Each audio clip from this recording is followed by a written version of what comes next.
Hi friends, cooking ഡിലീഷ്യസിലേക്ക് സ്വാഗതം. ഇന്ന് potato വെച്ചുള്ള ഒരു സ്നാക്സാണ് ഉണ്ടാക്കുന്നത്. അതിനായി ആദ്യം തന്നെ ഉരുളക്കിഴങ്ങ് തൊലി കളഞ്ഞ് വൃത്തിയാക്കി ചെറുതായി മുറിച്ച് തിളച്ച വെള്ളത്തിലിട്ട് കൊടുക്കുക.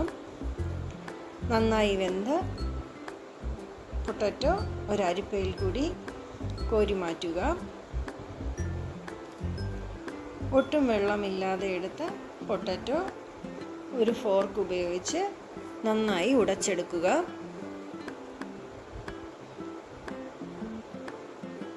ഇതിലേക്ക് 1 ടീസ്പൂൺ ഉപ്പ്, 1 ടീസ്പൂൺ മല്ലിപ്പൊടി, 1/2 ടേബിൾ സ്പൂൺ മുളക് പൊടി, 1/2 teaspoon garam masala, 1/4 cup cornflour എന്നിവയും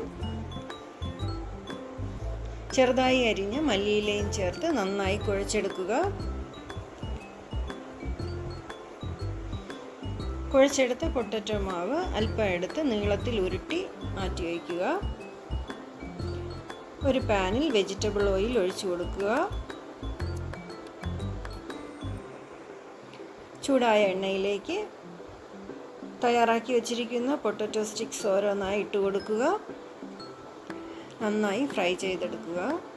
ഇത് ടൊമാറ്റോ സോസിനോടൊപ്പം ചൂടോടുകൂടി കഴിക്കുവാൻ ഏറെ രുചികരമാണ്. എല്ലാവരും ചെയ്തു നോക്കി അഭിപ്രായം അറിയിക്കുക. ലൈക്ക് ചെയ്ത് ഷെയർ ചെയ്ത് സബ്സ്ക്രൈബ് ചെയ്യുക. വീണ്ടും മറ്റൊരു വീഡിയോയിൽ കാണും വരെ ബൈ.